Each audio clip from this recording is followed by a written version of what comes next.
హల్లెలూయా. ఎంతమంది సంతోషంగా ఉన్నారు దేవుని సన్నిధిలో? ఎంతమంది వాక్యం వినడానికి రెడీగా ఉన్నారు? వాక్యంలోకి వెళ్దాం. యెషయా గ్రంథం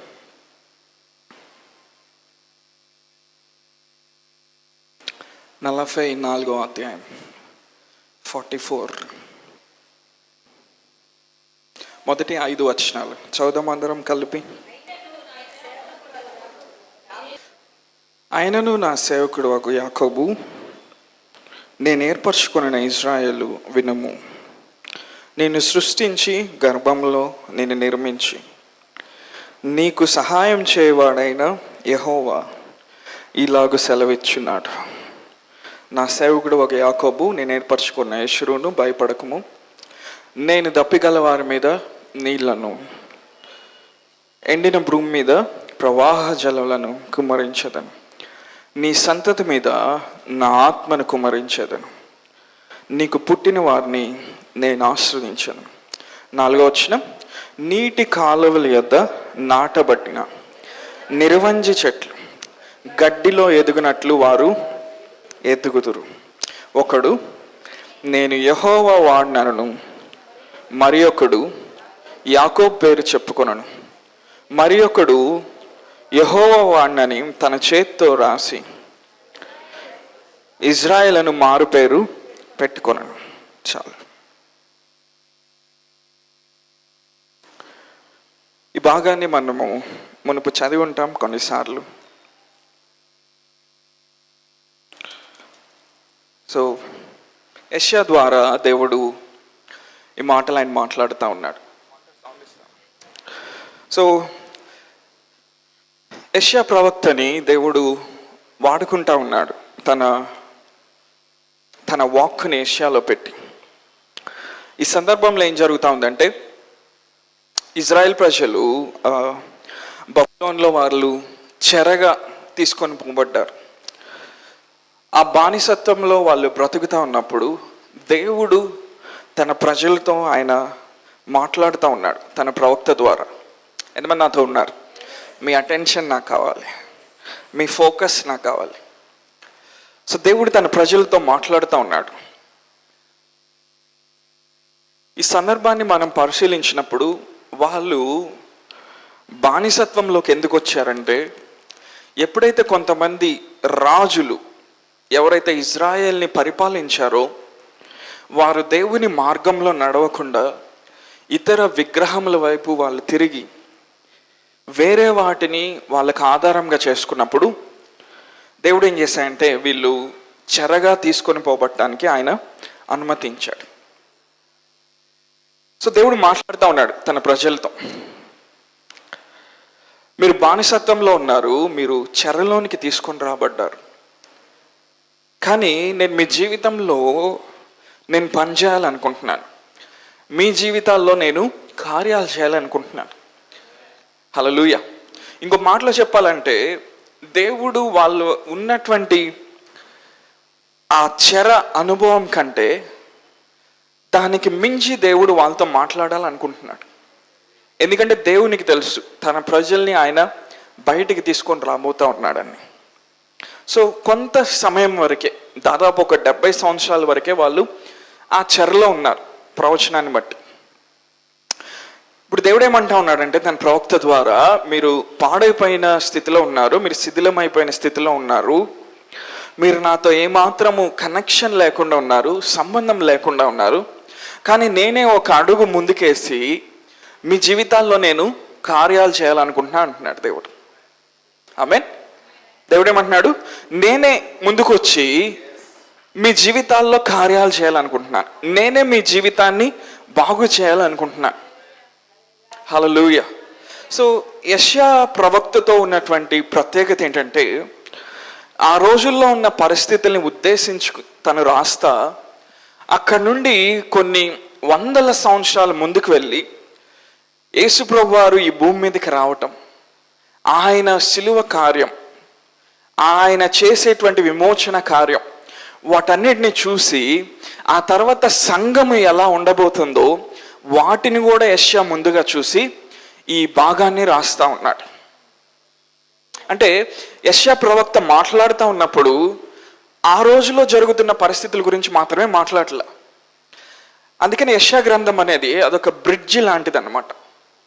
ఓల్డ్ కవెనెంట్కి న్యూ కవెనెంట్కి ఒక వారధి లాంటిది.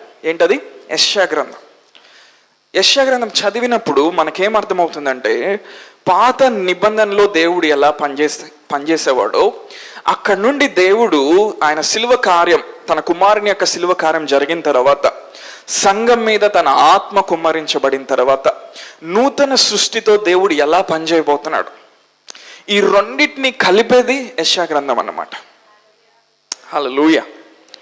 ఎంతమందికి అర్థమవుతా ఉంది నేను చెప్తే? నాకు అర్థం కావట్లేదని వినకుండా ఉండు మాకండి, దయచేసి వినటానికి ప్రయత్నం చేయండి. సో దేవుడు ఏమంటున్నాడంటే తన ప్రజలతో ప్రవక్త ద్వారా ఇలా మాట్లాడుతూ ఉన్నాడు. నేను దప్పిగల వాని మీద నీళ్లను, ఎండిన భూమి మీద ప్రవాహ జలములను.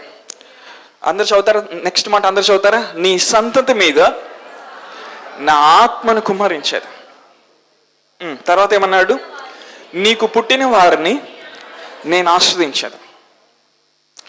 దేవుడు వాళ్ళతో ఇలా అనట్ల, మీ మీద నా ఆత్మను కుమ్మరిస్తాను అనట్ల. అబ్జర్వ్ చేశారా? వాక్యాన్ని అబ్జర్వ్ చేశారా?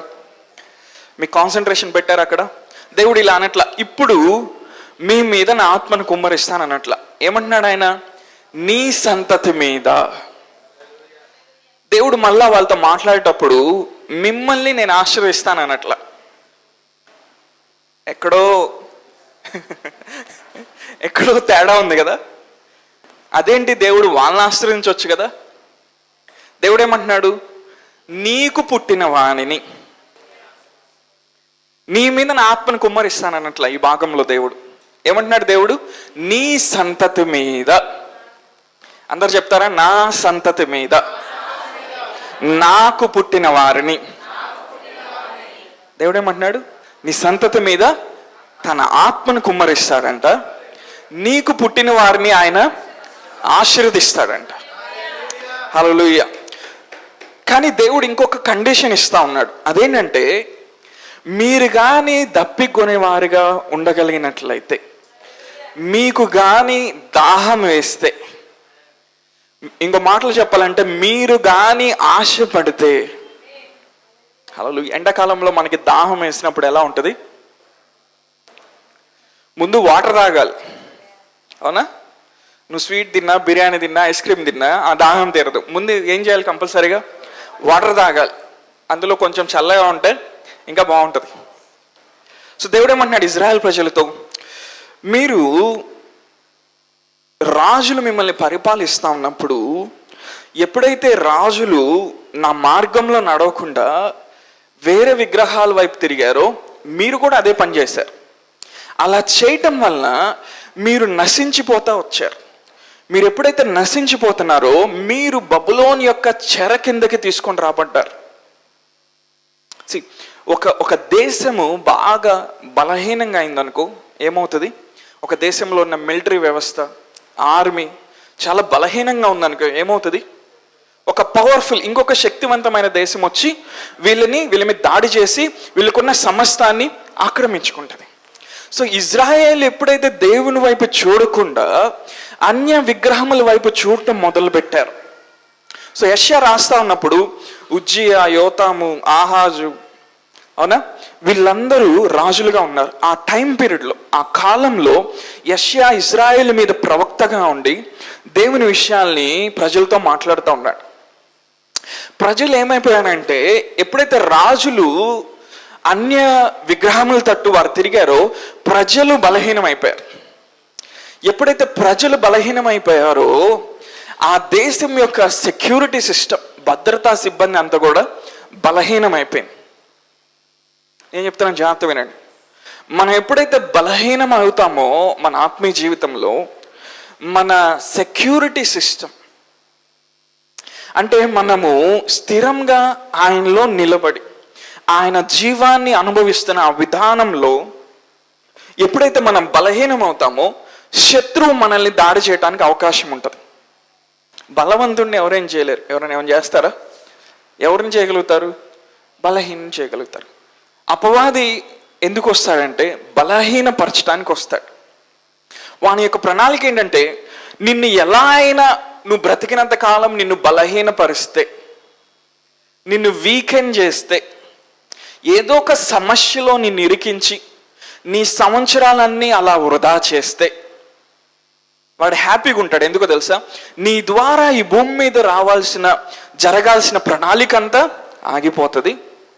నీ ద్వారా దేవుని మహిమ ఏదైతే లోకం ఎదుట కనబడాలో అదంతా ఆగిపోద్ది.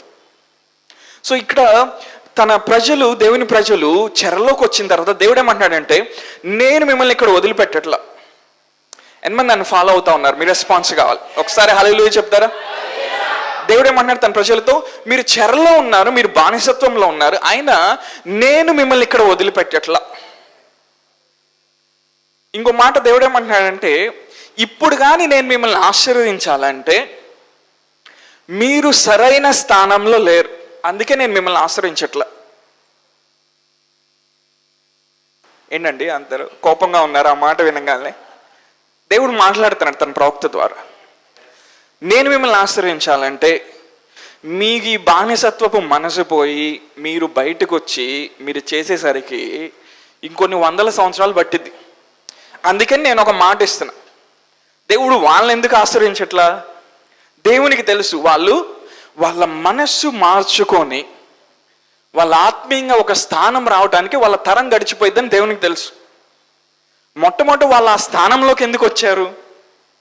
దేవుని మార్గాల్ని విడిచిపెట్టి వేరే వాటి వైపు వెళ్ళటం వల్ల వాళ్ళు ఆ స్థానంలోకి వచ్చారు. సో ఇప్పుడు ఆ తరం ఏం చేయాలి? ఆ పనిష్మెంట్ వాళ్ళు తీసుకోవాలి, ఆ శిక్ష వాళ్ళు తీసుకోవాలి. ఇంకో మాటలు చెప్పాలంటే అది శిక్ష కాదు, జస్ట్ ఒక చిన్న పాజ్ మాత్రమే, ఒక చిన్న డిలే, ఒక చిన్న ఆలస్యం. దేవుడు ఏమంటున్నాడు? మీ సంతతి మీద నా ఆత్మను కుమ్మరిస్తాను, నీకు పుట్టిన వారిని నేను ఆశ్రయిస్తాను. అయినా దేవుడు ఏమన్నాడు? దప్పిక గలవారి మీద. హల్లెలూయా. దేవుడు ఏమన్నాడు? దప్పిక గలవారి మీద ఆయన ఏం చేస్తాడంట? నీళ్ళను ఎండిన భూమి మీద ఏం చేస్తాడంట? ఆయన ప్రవాహ జలములను కుమ్మరిస్తాడంట. I will pour water on him that is thirsty. హల్లెలూయా. ఎవరైతే దప్పికొంటారో వాళ్ళకి మాత్రమే ఆయన నీళ్ళు ఇస్తాడంట. హల్లెలూయా. ఎంతమంది దేవుని పట్ల దప్పిక కలిగి ఉన్నారు? ఆయన సన్నిధి పట్ల, ఆయన వాక్కు పట్ల. మీరు ఎప్పుడైతే ఆశతో ఉంటారో, ఆ తృష్ణతో ఉంటారో, దేవుడు ఏం చేస్తాడంటే నీళ్ళని పంపిస్తాడు. హల్లెలూయా. దేవుడు ఏం చేస్తాడు? నీళ్ళని పంపిస్తాడు. ఎండిన భూమి మీద ఆయన ఏం చేస్తాడంట? ప్రవాహ జలములను పంపిస్తాను అనట్ల. ఏమంటున్నాడు ఆయన? కుమ్మరిస్తానంటున్నాడు. దేవుడు ఏం చేస్తాడంట? ఎండిన భూమి మీద, అందరు చెప్పాలి, ఎండిన భూమి మీద ఏం చేస్తాడంట? ప్రవాహ జలములను కుమ్మరిస్తాడంట. సాధారణంగా ప్రవాహ జలములు అంటే ఏంటి? ఫ్లడ్స్. వరదలు వచ్చినప్పుడు ఏమొస్తాయి? ప్రవాహ జలములు వస్తాయి, అంతేనా? ఫ్లడ్స్ ఎలా వస్తాయి? వర్షం ఎక్కువయ్యి సంథింగ్ ఏదేదో జరిగి మొత్తానికి డ్యామ్లో నీళ్ళు ఎక్కువయో, లేకపోతే కాలువలో నీళ్ళు ఎక్కువయో, నదిలో నీళ్ళు ఎక్కువయో, కొంత ప్రెషరు, మిగిలిన క్లైమేటిక్ కండిషన్స్ ఇవన్నీ ఉపయోగించి మొత్తానికి ఫ్లడ్స్ వస్తాయి. ఓకేనా? ఆ టెక్నాలజీ మనకు వద్దు ఇప్పుడు. ఓకే. దేవుడు ఏమంటున్నాడు? ప్రవాహ జలములు పంపిస్తాను, లేకపోతే ప్రవాహ జలములు మీ మధ్య నుండి వచ్చేటట్టు చేస్తాను అన్నట్ల. దేవుడు ఏమంటున్నాడు? ప్రవాహ జలములను కుమ్మరిస్తానన్న. అంటే అది ఎలా జరగబోతుందంటే దేవుడు ఒక ఆత్మీయ వర్షాన్ని తన ప్రజల మీద కుమ్మరించబోతా ఉన్నాడు. ఆ వర్షం ఎంత ఎక్కువగా ఉండబోతుందంటే ఒక ప్రవాహ జలముగా అది మారబోతా ఉంది. అంటే దేవుడు ఏమంటాడంటే కొంచెం వర్షం మాత్రమే మీ మీదకి తీసుకొని రావట్లా, నేను మీ జీవితాన్ని ఏదో కొంచెం బాగు చేసి, మీకున్న చిన్న రోగాన్ని నేను తగ్గించి, మీకున్న చిన్న కుటుంబ సమస్యని నేను పరిష్కరించి కొంచెం వర్షం అనట్లా. ఆయన ఏమన్నాడు? ఫ్లడ్స్ వచ్చేటట్టు చేస్తానంటున్నాడు. హల్లెలూయా. అంటే ఆయన ప్రవాహంలో, హల్లెలూయా, ఇక్కడ నీళ్లు కుమ్మరించబట్టం, లేకపోతే ప్రవాహ జలములు, ఇవన్నీ కూడా దేవుని ఆత్మకు సాదృశ్యంగా ఉంది. దేవుడు ఏమంటా అంటే ఇశ్రాయేల్ ప్రజలతో, నేను కార్యం చేయబోతా ఉన్నాను, మీరు సిద్ధపడండి. మీ సంతతిని మీద నా ఆత్మ ఉంచుతాను, మీకు పుట్టిన వాళ్ళని నేను ఆశ్రయిస్తాను, మీతో నేను ఒక నిబంధన చేసుకుంటున్నాను. ఓకే, బాగానే ఉంది. కానీ మీరు కానీ ఈరోజు దప్పిక కలిగి ఉంటే, హల్లెలూయా, మిమ్మల్ని ఒక ఆత్మీయ వాతావరణంలోకి తీసుకెళ్తున్నా. మీరు నాతో పాటు ప్రయాణం చేయాలి, నిద్రలోకి మాత్రం ప్రయాణం చేయమాకండి. ఓకే, మీరు కానీ దప్పికొని ఉంటే, దప్పికొని వ్యక్తి, ఎండాకాలం బాగా దాహంతో ఉన్న వ్యక్తి కారు వేసుకొని లేకపోతే బండి వేసుకొని ఒక 2-3 గంటలు తిరిగి, అవునా, సాయంత్రం ఇంటికి వచ్చిన తర్వాత వాటర్ తాగుదాం అని అనుకుంటాడా? అనుకోడు. ఎందుకని? తన దాహం తీరాలి. హల్లెలూయా. సో దేవుడు ఈ సందర్భాన్ని ఆయన ఉపయోగిస్తూ ఉన్నాడు. దీన్ని ఆయన ప్రవచనాత్మకంగా ఆయన ఉపయోగిస్తూ ఉన్నాడు తన ప్రవక్త ద్వారా. ఏంటంటే, మీరు కానీ దాహం కొని ఉంటే, హల్లెలూయా. చాలా మంది అంటారు, దేవుడు నా జీవితంలో ఏం చేయట్లేదండి. వాక్యం ఏం చెప్తుంది? నువ్వు కానీ దాహం కొని ఉంటే, నువ్వు దాహం కొన్నప్పుడు వెళ్ళి టీవీలో సీరియల్ చూడు. నువ్వు దాహం కొన్నప్పుడు బయట రోడ్డు మీద నీ స్నేహితుడిని కలుసుకోవడానికి వెళ్ళవు. నువ్వు బాగా దాహం కొన్నప్పుడు ఏం చేస్తావు? నీ దాహాన్ని తీర్చుకోవడానికి నువ్వు ప్రయత్నం చేస్తావు. దేవుడు ఏమంటున్నానంటే, అలాంటి ఆశ, అలాంటి దాహం మీలో ఉంటే నేను మీ మీదకి ఏం చేస్తానంట? నీళ్ళని పంపిస్తాడంట. మీరుంటున్న ప్రదేశము ఎండిపోయిన స్థితిలో ఉంటే, మీరు జీవిస్తున్న ప్రదేశం ఎండిపోయిన స్థితిలో ఉంటే, మీ పరిస్థితులు మిమ్మల్ని ఎండగట్టినట్లయితే, దేవుడు ఏమంటున్నాడు? మీ మీదకి ప్రవాహ జలములు నేను కుమ్మరిస్తాను అంటున్నాడు. హల్లెలూయా. అంటే ఆ ప్రవాహ జలములు అంటే ఆ నీళ్లు అధికమైపోయి నిన్ను కొంచెం బాగు చేయటమే కాదు, నీకు చిన్న ఫైనాన్షియల్ బ్రేక్ త్రూ ఇవ్వటమే కాదు, నీ కుటుంబంలో చిన్న సమస్యను పరిష్కరించడం మాత్రమే కాదు, నువ్వు ఆయన మహిమలో, ఆయన అనాయింటింగ్లో, ఆయన పవర్లో, ఆయన గ్లోరీలో నువ్వు ప్రయాణం చేయటం మొదలు పెడతావు. హల్లెలూయా. ప్రవాహ జలం వచ్చినప్పుడు ఎవరైనా ఎదురుకెళ్ళి నిలబడితే ఏమవుతుందండి? కొట్టుకుపోతారు. దేవుడు ఏమంటున్నాడు తన ప్రజలతో, నేను మిమ్మల్ని సాధారణంగా పునరుద్ధరించడం మాత్రమే కాదు, మీ విగ్రహాల వల్ల కలిగిన అపవిత్రతను పోగొట్టడం మాత్రమే కాదు, నేనేం చేస్తానంటే నా మహిమను మీ మీద పంపించి, హల్లెలూయా, నా అనాయింటింగ్ని మీ మీదకి పంపించి, ఆ మహిమ యొక్క ప్రభావంలో మీరు కొట్టుకొని పోయేటట్టు చేస్తాను. హల్లెలూయా. ఎప్పుడైతే మీరు కొట్టుకొని పోతా ఉంటారో, మీరు ఆల్రెడీ ఏం చేయబడ్డారు? మీరు పునరుద్ధరించబడ్డారు, మీరు విమోచించబడ్డారు. ప్రతి శాపగ్రస్తపు కాడి మీ మీద నుండి విరిచివేయబడింది. ఇప్పుడు నెక్స్ట్ వచనాన్ని మనం చూద్దాం. నీటి కాలువల యొద్ద నాటబడిన నిరవంజి చెట్లు గడ్డిలో ఎదుగునట్లు వారు ఎదుగురు. ఇప్పుడు వాళ్ళు కొట్టుకొని ఎక్కడికి వస్తున్నారు? అలానే కొట్టుకొని పోవట్లే.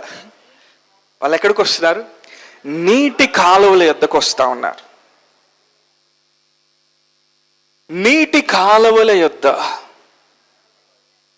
నీటి కాలువల యొద్ద ఏముంటుందంట? ఆ బోర్డర్లో గడ్డి ఉంటుందంట. నాకు తెలియదు, ఏషియా చెప్తున్నాడు, నేనే తెలుసుకుంటున్నాను. ఆ బోర్డర్లో ఏముంటుందంట? గడ్డి ఉంటుందంట. ఆ గడ్డిలో నిరవంజి చెట్లు మొలుస్తాయి అంట. ఎవరైనా నిరవంజి చెట్లను చూసారు ఎప్పుడైనా? నారింజకాయ చెట్లు కాదు, నిరవంజి చెట్లు. అవి మీకు ఎక్కడైనా కనపడతాయి. కొన్ని సరస్సుల తీరంలో, కొన్ని నీటి కాలువల దగ్గర, జస్ట్ ఆ నీళ్ళ పక్కన ఒడ్డున అవి మొలుస్తూ ఉంటాయి. దేవుడు ఏమంటున్నా అంటే ఇజ్రాయెల్ ప్రజలతో, నీటి కాలువల యొద్ద నాటబడిన నిరవంజి చెట్లు గడ్డిలో ఏం చేస్తాయి అంట? అవి వాక్యంలో ఏముంది? గడ్డిలో ఎదుగునట్లు వారు ఎదుగుదురు.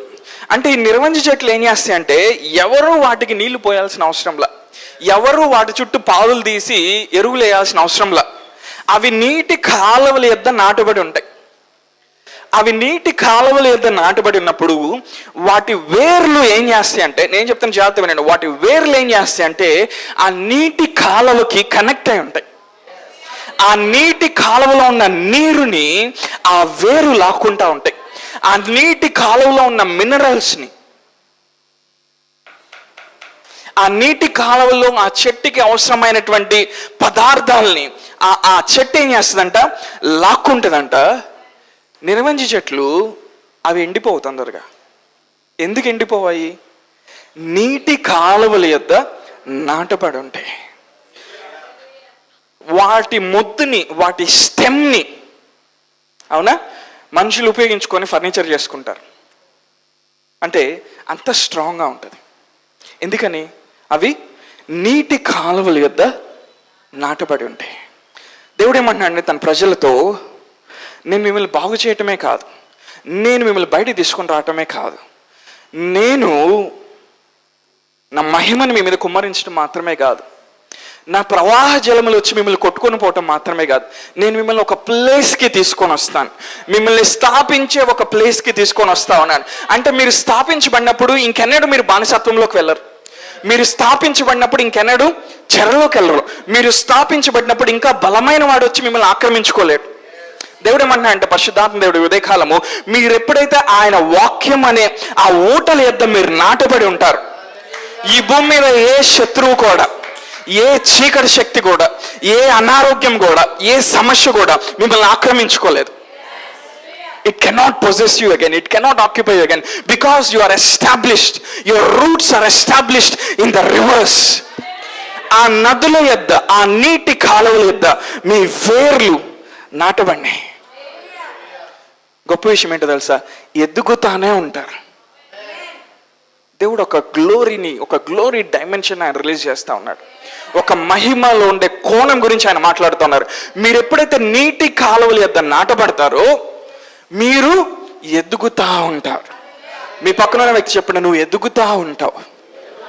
నువ్వు నీటి కాలువల యొద్ద నాటబడినప్పుడు నువ్వు బలహీనపడవు, కానీ నువ్వు ఎదుగుతా ఉంటావు. నువ్వు ఎదుగుతా ఉంటావు. హల్లెలూయా. ఒకసారి దేవుని మహిమ చెల్లిద్దామా? సో ఈ భాగాన్ని మనం ఇంకా చూసినప్పుడు దేవుడు ఒక చిన్న కండిషన్ ఇస్తున్నాడు. ఇది జరగాలంటే ఏం చేయాలంట? దప్పి కొనాలి. నేను చెప్పేది చాలా సింపుల్గానే ఉంటుంది, దయచేసి మిస్ అవ్వమాకండి. ఇలా జరగాలంటే, నీ లైఫ్లో ఇలా జరగాలంటే దేవుడు ఏమంటున్నాడు? నువ్వు దప్పి కొనాలంట. యేసుప్రభువు వారి శిష్యులకి, పరిసయ్యులు, శాస్త్రులకి మధ్య ఉన్న వ్యత్యాసం ఏంటో తెలుసా? యేసుప్రభువు వారి శిష్యులు ఆయన వెంబడించేవాళ్ళు. పరిసయ్యులు, శాస్త్రులు కూడా ఆయన ఎక్కడ మీటింగ్ పెట్టినా అక్కడికి వచ్చేవాళ్ళు. వీళ్ళిద్దరికి మధ్య ఉన్న వ్యత్యాసం ఏంటి? శిష్యులకి ఒక దప్పిక ఉంది. ఆయన్ని తెలుసుకోవాలి, ఆయన రాజ్యంలో మేము ఉండాలి, ఈయన మా మెస్సయ్య, ఈయన నుండి వచ్చే జీవజలాన్ని మేము తాగాలి. పరిసయ్యులు, శాస్త్రులకి ఇంకో దాహం ఉంది. ఆ దాహం ఏంటో తెలుసా? ఈయన ఎప్పుడు తప్పు చేస్తాడో ఈయన్ని పట్టుకొని వేలెత్తి చూపించాలి. ఇద్దరుకున్న దాహంలో ఏముంది? వ్యత్యాసం ఉంది. మనుషుల యొక్క ఆచారాలంట దేవుని యొక్క శక్తిని నిర్వీర్యం చేస్తాయి. The traditions of men will nullify the power of God. మనం క్రైస్తవులుగా ఉన్నాం, కొంతమంది పుట్టినప్పటి నుండి క్రైస్తవులుగా ఉన్నారు. నీ జీవితంలో దేవుడు కదలట్లేదని ఎందుకు అనిపిస్తుందో తెలుసా? దేవుని కార్యాలు ఎందుకు చాలా అరుదుగా జరుగుతున్నాయో తెలుసా? ఎప్పుడో ఒకసారి బ్రేక్ త్రూ వస్తుందని మాత్రమే నువ్వు చూస్తూ ఉంటావు. ఎందుకో తెలుసా? నువ్వు ప్రతిసారి ఆయన సన్నిధికి వచ్చినప్పుడు, ప్రతిరోజు నువ్వు ఆయన పాదముల దగ్గర కూర్చున్నప్పుడు నువ్వు దప్పికతో నువ్వు లేవు. కొంతమంది ఇక్కడ కూర్చొని మధ్యాహ్నం చికెన్ కర్రీ ఎలా ఉండాలో ఆలోచిస్తున్నారు. ఇంట్లో ఉప్పు ఉందా, కారం ఉందా, మసాలా, అల్లం వెల్లుల్లి పేస్ట్ అంతా రెడీ చేసుకున్నావా?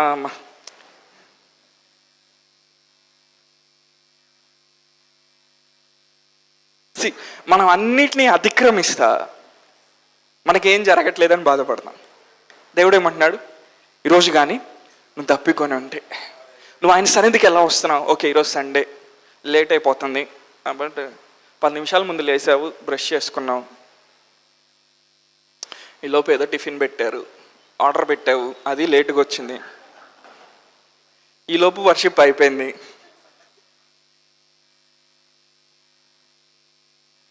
కానీ దేవుడు ఏమంటున్నాడు, అదే నువ్వు దప్పికొని ఉంటే. మీ ఆఫీస్కి సీఎం గారు వస్తున్నారంటే, లేకపోతే మోడీ గారు వస్తున్నారంటే నువ్వు ఆ రోజు టిఫిన్ కూడా చేయవు, అవునా? ఎందుకని? లేట్ అయితే మామూలుగా ఉండదు నీకు, బూస్టింగే, అవునా? దేవుడు ఏమంటున్నాడు, అలాంటి ఆశ మీకు నా పట్ల ఉంటే నేను నీళ్ళని మీ మీద పంపిస్తాను. I will pour water and I will bring floods. అంటే నీ దాహం అధికమయ్యకుంది నువ్వు దేవుని దగ్గర నుంచి ఎక్కువ డిమాండ్ చేయగలుగుతావు. నీ దాహం కొంచెం ఉంటే నీకు నీళ్ళే. నీ దాహం అధికం ఉంటే కొంచెం నీళ్ళు సరిపోవు, నీకేం కావాలి? ప్రవాహ జలములు కావాలి. హల్లెలూయా. నీళ్ళు తాగటం వేరు, నువ్వు జస్ట్ రిలాక్స్ అవుతావు, తృప్తి చెందుతావు. ప్రవాహ జలములో కొట్టుకొని పోయి వెళ్ళి నీటి కాలువల యొద్ద నాటబట్టం వేరు. నువ్వు ఒకసారి నాటబడ్డావు అంటే, యేసుప్రభువు వారు ఏమన్నారు పేతురుతో, ఈ బండ మీద నా సంఘాన్ని కడతాను, and upon this rock I will build my church and the gates of hell shall not prevail. నేను ఈ బండ మీద నా సంఘాన్ని కడతాను. పాతాళ లోక శక్తులు, ఈ భూమి మీద ఏ వైరస్లు వచ్చినా, ఏ వ్యాధులు వచ్చినా, ఏ ఆర్థిక సమస్యలు వచ్చినా, ఎలాంటి పర్సిక్యూషన్ వచ్చినా నా సంఘాన్ని ఏం చేయలేదంటున్నాడు. ఎందుకని? నీటి కాలువల యొద్ద, హల్లెలూయా, నీటి కాలువల యొద్ద నిరవంజి చెట్లు గడ్డిలో ఎదిగినట్లు. హల్లెలూయా. అంటే వాళ్ళు ఎలా ఉంటారు? సాలిడ్గా ఉంటారు, వాళ్ళు స్టేబుల్గా ఉంటారు. ఒకరోజు కొండ మీద ఎక్కి రెండో రోజు లోయలోకి వెళ్ళరు. ఎలాంటి వాళ్ళు? వాళ్ళు నీటి కాలువల యొద్ద నాటబడిన వారు. హల్లెలూయా. దేవుడు ఏమంటున్నాడు? ఒకటే కండిషన్ ఏంటి? నీకు కానీ దాహం ఉంటే. దేవుని కొంచెం తెలుసుకోవాలని ప్రయత్నం చేస్తావు అనుకో, కొంచెమే తెలుసుకుంటావు.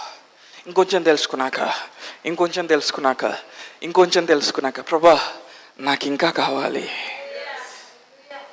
యేసుప్రభువు ఒకసారి వెళ్ళి సమరయ స్త్రీతో మాట్లాడుతూ ఉన్నాడు. ఆమెకి చాలా మంది భర్తలు ఉన్నారు ఆల్రెడీ. యేసుప్రభువు వారు ఏమంటున్నాడు? ఆమె యాకోబు బావి దగ్గరకు వచ్చింది నీళ్లు తోడుకోవడానికి. యేసు ఏమంటున్నాడు? నా దగ్గర ఒక డ్రింక్ ఉంది,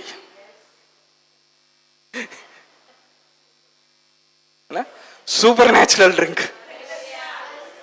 నా దగ్గర ఒక డ్రింక్ ఉంది, నా దగ్గర ఒక పానం ఉంది, నా దగ్గర వాటర్ ఉన్నాయి. అది కానీ నువ్వు తాగితే, విరాట్ కోహ్లీ ఒక వాటర్ తాగుతాడు, అవునా? ఒక్కొక్క బాటిల్ 700 రూపాయలు 1000 రూపాయలు ఉంటుందంట, ఇంత చిన్న బాటిల్. యేసుప్రభువు వారు సమరయ స్త్రీతో ఏమంటున్నాడు? ఇంకొక పవర్ఫుల్ డ్రింక్ ఉంది నా దగ్గర, హల్లెలూయా, అది ఇంకా కాస్ట్లీ, కానీ నువ్వు అది తాగావంటే for it shall be a fountain in him springing up into everlasting life. అది నీ లోపల ఉబికెడి ఊట వలె అది ఉబుకుతా ఉంటుందంట. అంటే సమరయ స్త్రీతో యేసుప్రభువు వారు ఏమంటున్నాడంటే, అమ్మ నువ్వు ఈ వ్యక్తి నచ్చలా, ఈ వ్యక్తి దగ్గరికి వెళ్ళావు, ఈ వ్యక్తి నచ్చలా, ఈ వ్యక్తి దగ్గరికి వెళ్ళావు, మొత్తం 5 అయ్యారు అకౌంట్లో, ఇంకెంతమంది అవుతారు నాకు తెలియదు, కానీ నీకు ఒక సొల్యూషన్ ఇస్తున్నా. నేను నీ దప్పిక తీరాలంటే, నువ్వు ఆత్మీయంగా తృప్తి చెందాలంటే నేను ఒక సొల్యూషన్ ఇస్తున్నా, ఒక పరిష్కారం ఇస్తున్నా. ఏంటంటే, నేనిచ్చు జీవజలం కానీ నువ్వు తాగితే, ఆమె ఎప్పుడైతే తాగిందో ఆ ఊర్లో వాళ్ళందరికీ సువార్త చెప్పింది. ఆ ఊర్లో సమరయ ప్రాంతంలో ఉన్న వాళ్ళందరినీ యేసయ్య దగ్గర తీసుకొచ్చింది. ఎందుకని? ఆమె కొంచెం తాగల. For it shall be a fountain in him. అది అతని లోపల నీటి ఊటలాగా ఉంటుందంట. సంవత్సరం అంతా మేము వాక్యం చెప్తానే ఉంటాం, అవునా? 52 వారాలు లేకపోతే 55 వారాలు వేసుకుందాం సంవత్సరానికి అప్రాక్సిమేట్గా. సరే 52 వేసుకుందాం. సంవత్సరం అంతా, వారం అంతా, ప్రతి వారం చెప్తానే ఉంటాం. ఇప్పుడు ఫ్రైడే సర్వీస్ వస్తే చెప్తానే ఉంటాం, స్పెషల్ మీటింగ్ వస్తే చెప్తానే ఉంటాం. ఒకసారి చెప్పింది ఇంకోసారి చెప్పాం. ఎందుకని? ఒకసారి వచ్చిన రెవల్యూషన్ ఇంకోసారి చెప్పాం. ఎందుకని? It is a fountain. అది ఒక ఊట, అది ఒక ఊట. ఆ ఊట దాంట్లోకి నువ్వు మాట్లాడితే, దాంట్లోకి వాక్యాన్ని తీసుకొని మాట్లాడితే అది ఉబుకుతుంది. అప్పటి వరకు అది ఎండిపోయినట్టు కనపడుతుంది. అది ఉబికినప్పుడు ఏమవుతుంది తెలుసా? ఒక ఫ్రెష్ రెవల్యూషన్ బయటకు వస్తుంది. హల్లెలూయా. దేవుడు నీ జీవితం ఎప్పుడు ఫ్రెష్గా ఉండాలనుకుంటున్నాడు. నువ్వు సర్ది మొహం వేసుకొని బతకాలనుకోవట్లేదు దేవుడు. సారీ ఈ మాట చెప్పినందుకు. You have problems. నీకు సమస్యలు ఉన్నాయి, నాకు సమస్యలు ఉన్నాయి. నీకు ఆర్థిక పరిస్థితులు బాగలేదు. మేబీ నాకు కూడా, వద్దులే అంత విశ్వాసం లేదు చెప్పడానికి, ఓకే, నాకు కూడా ఏదో అనుకుందాం. ఎందుకంటే నేను చెప్పనట్లా నా నోటితో, ఓకే. సో వాటికి మించి దేవుడు ఏం చెప్తున్నాడు? సమరయ స్త్రీతో వాటికి మించి ఏమంటున్నాడు? నువ్వు కానీ నేను ఇచ్చే జీవజలాన్ని నువ్వు త్రాగలిగితే. యేసుప్రభువు దేని గురించి మాట్లాడుతూ ఉన్నారు అక్కడ? తన బిడ్డలు పొందబోవు ఆత్మను గురించి ఆయన మాట్లాడుతూ ఉన్నాడు. గొప్ప విషయం ఏంటో తెలుసా? సమరయ స్త్రీ ముందుగానే కొంచెం టేస్ట్ చేసింది. ఒక్కసారి టేస్ట్ చేయగానే లైఫ్ అంతా మారిపోయింది. అలాగే అది నువ్వు తాగిన తర్వాత నువ్వు చేయాల్సిందంట ఏంటంటే, ప్రతిసారి నీ లోపల ఉన్న నీటి బుగ్గ అది ఉబ్బుకుతుందా లేదా నువ్వు చూసుకోవాలి. అది ఒకవేళ ఎండిపోతుంది అనుకో, నువ్వు ఎండిపోయిన ప్రదేశంలో నడుస్తూ ఉంటావు. అది ఒకవేళ ఉబుకుతా జీవజలాన్ని ఇంకా ప్రొడ్యూస్ చేస్తుంది అనుకో, నువ్వు ఎక్కడికి వెళ్ళినా అక్కడ జీవం ప్రవహిస్తూ ఉంటుంది. నువ్వు ఎక్కడికి వెళ్ళినా అక్కడ అద్భుతాలు జరుగుతూ ఉంటాయి. నువ్వు ఎక్కడికి వెళ్ళినా అక్కడ దేవుని కార్యాలు జరుగుతాయి. ఎందుకని? నీ లోపల ఉబికెడి నీటి బుగ్గగా ఉంది అది. యెషయా గ్రంథంలో దేవుడు ఒక అద్భుతమైన మాట ఆయన మాట్లాడుతూ ఉన్నాడు. మీలో చాలా మందికి తెలిసి వచనం చూద్దాం ఒకసారి. యెషయా గ్రంథం 12వ అధ్యాయం 3వ వచనం. కావున మీరు ఆనందపడి రక్షణాధారములైన బావుల్లో నుండి, యెషయా గ్రంథం 12వ అధ్యాయం 3వ వచనం, రక్షణాధారములైన బావుల్లో నుండి నీళ్లు చేదుకొందరు. ఆ దినమున మీరు ఇలాగ అందరు యెహోవాను స్తుతించుడి, ఆయన నామం ప్రకటించుడి, జనముల్లో ఆయన క్రియలను ప్రచురం చేయడి, ఆయన నామము ఘనమైనదని జ్ఞాపకమునకు తెచ్చుకొనడి. ఏం చేస్తారంట? మీరు ఆనందపడి రక్షణాధారములైన బావుల్లో నుండి నీళ్లు చేదుకుంటారంట. ఆ నీళ్లు చేదుకున్న తర్వాత ఏమైందంట? నెక్స్ట్ నీళ్లు చేదుకున్న తర్వాత ఏమైందంటే, ఆ దినమున మీరు ఇలాగ అందరు. చూసారా వాక్యాన్ని? చూసారా అక్కడ? ఏ దినమున? ఏ దినమున? ఆ దినమున మీరు ఇలాగందరు. ఏ దినమున? మీరు ఏ రోజైతే మీ లోపల ఉన్న పరిశుద్ధాత్మ అనే ఆ బావిలో నుండి మీరు నీళ్ళు ఎప్పుడైతే చేదుకుంటారో, మీరు నీళ్ళు ఎప్పుడైతే తోడుకుంటారో, మీరు నీళ్ళు ఎప్పుడైతే మరలా త్రాగటం మొదలు పెడతారో, ఆ బావిలో ఉన్న నీళ్లు తీసుకోవడం ఎప్పుడైతే మీరు మొదలు పెడతారో, మీరు ఇలాగంటారంట. ఏమంటారంట? యెహోవాను స్తుతించుడి, ఆయన నామమును ప్రకటించుడి, జనముల్లో ఆయన క్రియలను. హల్లెలూయా, హల్లెలూయా. ఏం జరగకపోతే మనం ఏం ప్రచురం చేస్తామండి? చెప్పుకోవడానికి ఏదైనా ఉండాలి కదా. యెషయా ఏమంటున్నాడు? ఆ దినమున మీరు ఇలాగ అందరు. On that day you shall say like this. ఆ దినమున మీరు ఇలాగ అందరు. ఏ దినమున? మీ లోపల ఉన్న బావిలో ఉన్న నీళ్లు మీరు చేదుకుంటున్నప్పుడు, అవి మీరు చేదుకునే కొంది మీరు ఎక్కడికి వెళ్ళినా దేవుడు కార్యాలు చేస్తూ ఉంటాడు. కార్యాలు చేసి తర్వాత మీరేమంటారంట? ఇలా అంటారంట, యెహోవాను స్తుతించుడి, అన్యజనుల్లో ఆయన కార్యములను ప్రచురం చేయడి.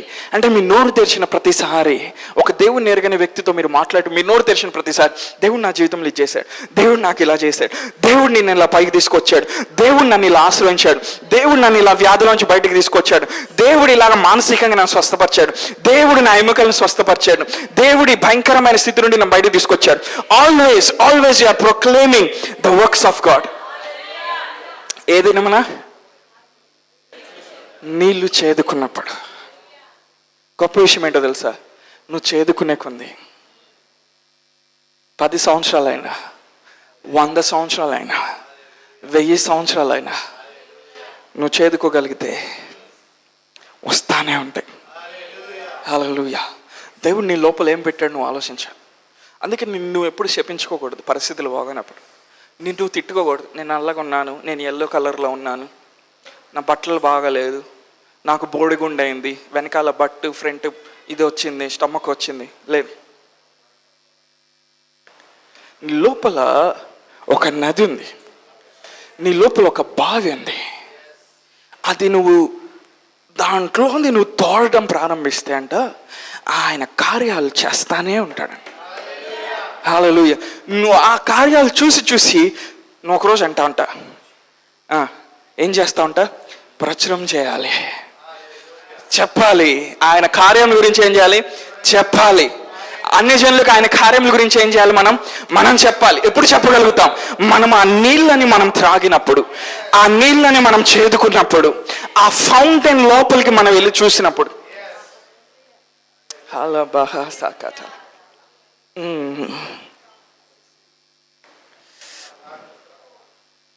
ఇంకా నేను ఇంట్రడక్షన్లోనే ఉన్నాను. ఈరోజు కొంచెం టైం తీసుకోవచ్చా?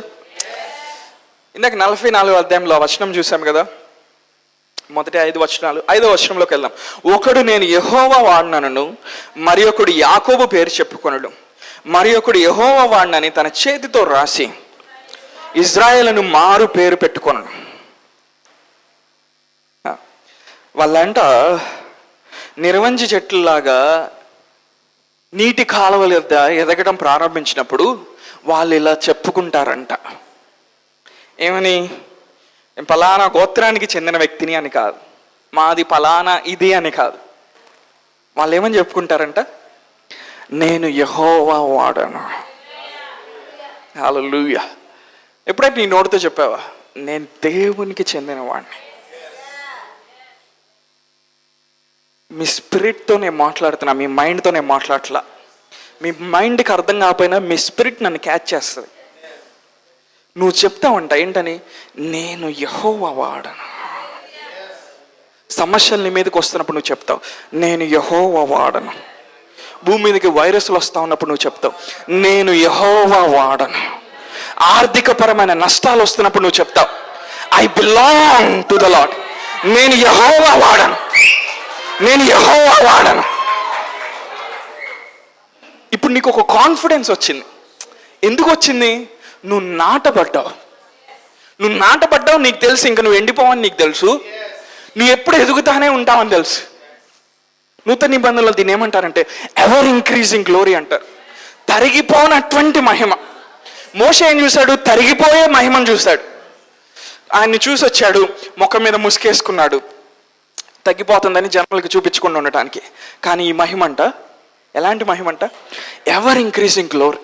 పరిశుద్ధాత్మ ఏమంటున్నాడంటే నువ్వు ఆయన వాక్కులో నువ్వు నాటబడితే, ఆయన వాక్యం యొక్క ప్రత్యక్షతలో నువ్వు నాటబడితే, నీటి కాలువల యొద్ద నువ్వు నాటబడితే, there is an ever increasing glory that is coming upon you.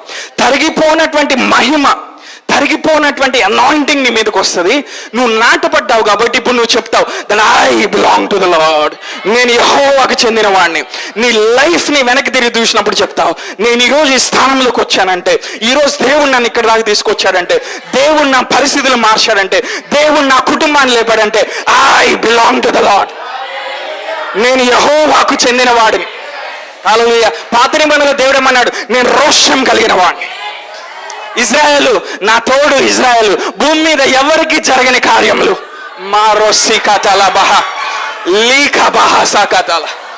భూమి మీద ఎవరికి జరగని కార్యములు నేను మీకు చేసి చూపిస్తానన్నాడు దేవుడు. తన ప్రజలతో ఏమంటున్నాడు తెలుసా?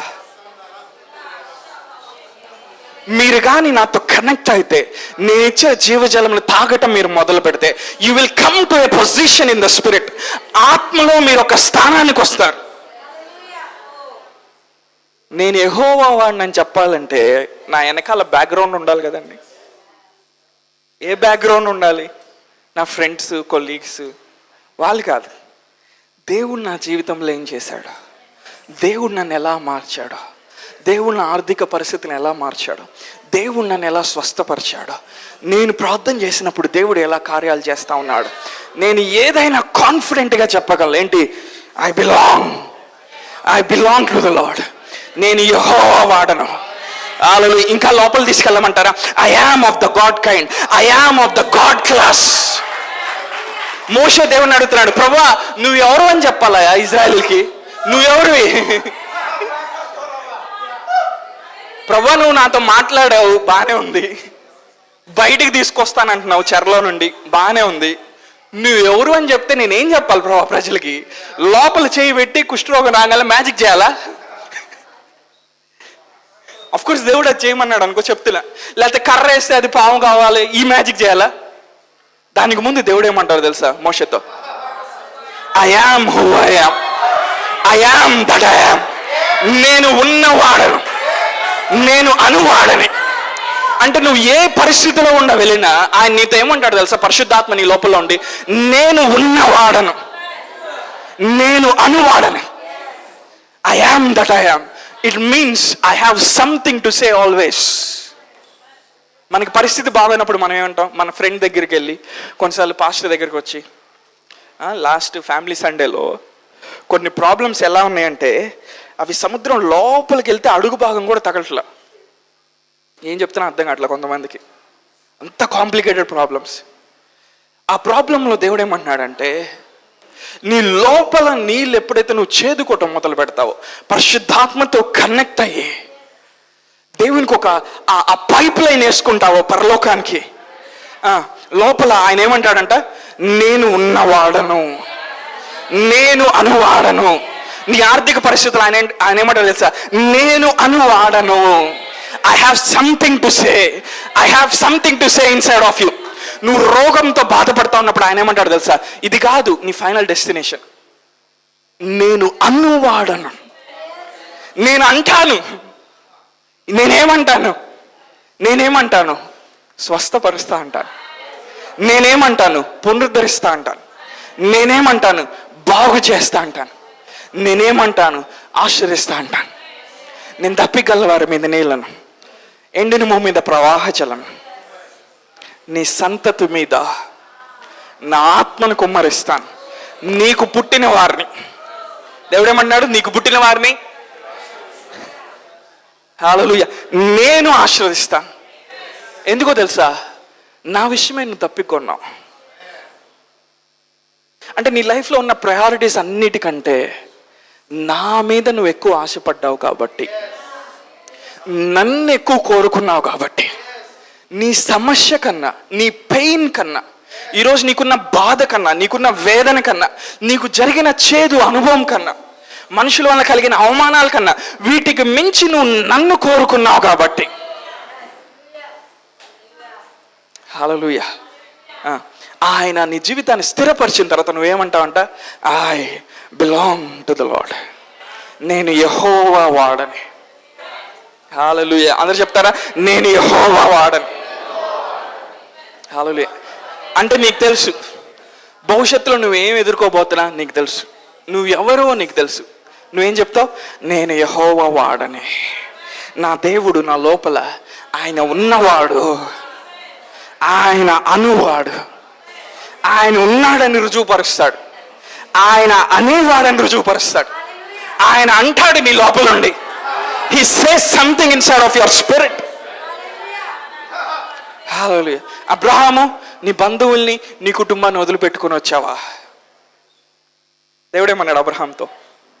నేను నిన్ను ఆశీర్వదిస్తాను, నేను నీ నామాన్ని గొప్ప చేస్తాను, నేను అంటున్నాడు దేవుడు. హల్లెలూయా. ఈరోజు నువ్వు ఎలాంటి పరిస్థితుల్లో గుండా వెళ్తున్నావా? నీ లోపల ఉన్న పరిశుద్ధాత్మ ఏమన్నాడు తెలుసా? ఆయన ఉన్నవాడు. మాసో కథలమా. హల్లెలూయా. ఇర్మియా గ్రంథం 17వ అధ్యాయంలోకి వెళ్దాం. ఎంతమంది కనెక్ట్ అవుతా ఉన్నారు వాక్యంతో? 5వ వచనం, 5 నుండి 8 వచనాలు చదువుదామా? ఇర్మియా గ్రంథం 17వ అధ్యాయం 5 నుండి 8 వచనాలు. వాడు ఎడారిలోని అరుహ వృక్షం వలె ఉండును, మేలు వచ్చినప్పుడు అది వానికి కనబడదు. వాడు అడవిలో కాలిన నేల యందును, నిర్జనమైన చవిటి భూమి యందును నివసించును. 8వ వచనం, యెహోవాను నమ్ముకున్నవాడు ధన్యుడు, యెహోవానికి ఆశ్రయంగా ఉండను. అందరి భాగం చదువుదామా? వాడు జలముల యొద్ద నాటబడిన చెట్టు వలె నుండును, అది కాలువల ఓరను, దాని వేళ్ళు తన్నును, వెట్ట కలిగినను దానికి భయపడదు, దాని ఆకు పచ్చగా నుండును, వర్షం లేని సంవత్సరమున చింతనందదు, కాపు మానదు. హల్లెలూయా. యెహోవాను నమ్ముకున్నవాడు ఎలా ఉంటాడంట? జలముల యొద్ద నాటబడిన చెట్టు వలె ఉంటాడంట. అది కాలువల ఓరను, దాని వేళ్ళు తనను, వెట్ట కలిగిన అంటే హీట్ వచ్చినప్పుడు ఏమవుదంట? అది భయపడదు, దాని ఆకు పచ్చగా ఉండదు, వర్షం లేని సంవత్సరం and will not be anxious in the year of drought, nor will cease from yielding fruit. దేవుడు ఏమంటున్నా అంటే, అదే బబులోను చెరలో ఉన్నారు ఇజ్రాయెల్ ప్రజలు. దేవుడు ఇంకో దైవజనుడి ద్వారా మాట్లాడుతున్నాడు. ఎవరు? ఇర్మియా ద్వారా దేవుడు మాట్లాడుతున్నాడు. మీరు కానీ నన్ను నమ్ముకోకుండా నరులని మీరు ఆశ్రయిస్తే శాపగ్రస్తులు అవుతారు. ఎంత కఠినంగా మాట్లాడుతున్నాడండి ఇర్మియా. దేవుడు ఏం చెప్పాడో కానీ మొత్తానికి భలే ఇంటర్ప్రిట్ చేశాడు. మీరు కానీ మనుషుల్ని నమ్ముకొని బ్రతుకుతా ఉంటే, నన్ను ఆధారం చేసుకోకుండా ఎడారిలోని అరుహ వృక్షం వలె ఉండను.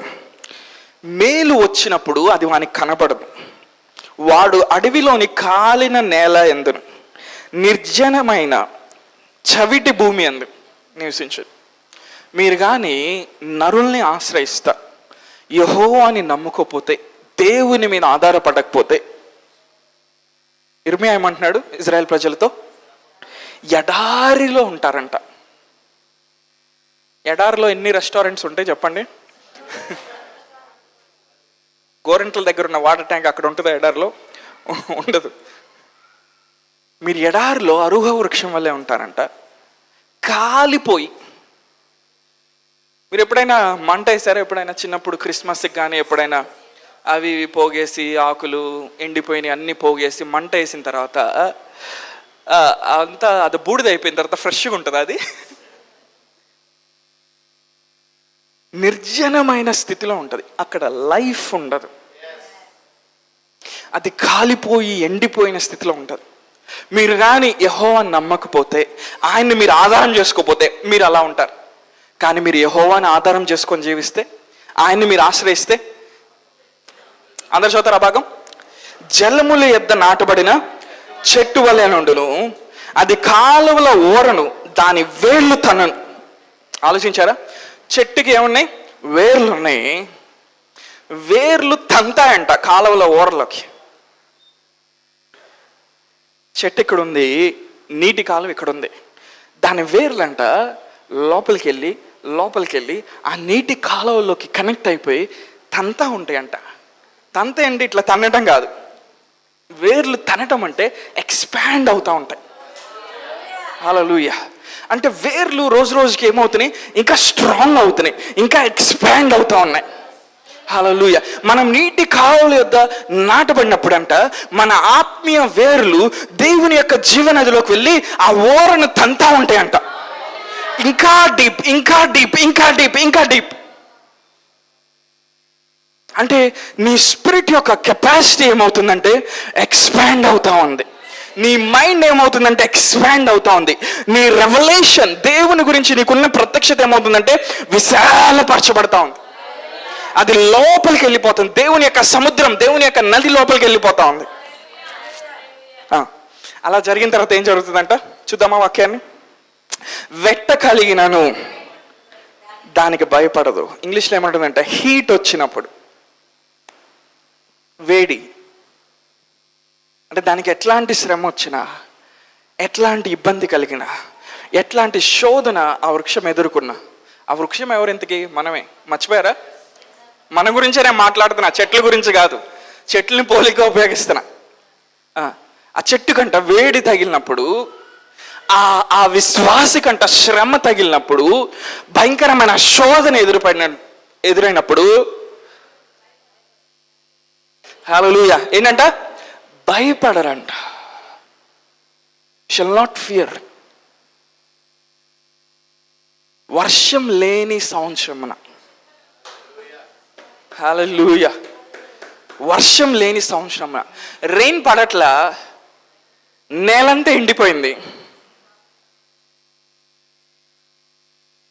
వ్యవసాయం ఏం జరగట్లా, తినటానికి ఏం లేదు. దేవుడు ఏమంటున్నాడు? తన ప్రవక్త ద్వారా ఏమంటున్నాడు? వర్షము లేని సంవత్సరమున. నువ్వు పనిచేస్తున్న కంపెనీ రేపు పొద్దున్న దివాలా తీసిన, దేవుడు ఏమంటారు తెలుసా? వర్షం లేని సంవత్సరంన, వర్షం లేని సంవత్సరంన. చాలా మంది మీ జాబ్స్లో చాలా కంఫర్టబుల్గా ఉన్నారు, అందుకే సూపర్ న్యాచురల్ మీరు ఎక్కువ నమ్మరు. అసాధారణంగా దేవుని విషయాలు జరుగుతాయి అంటే నమ్మరు.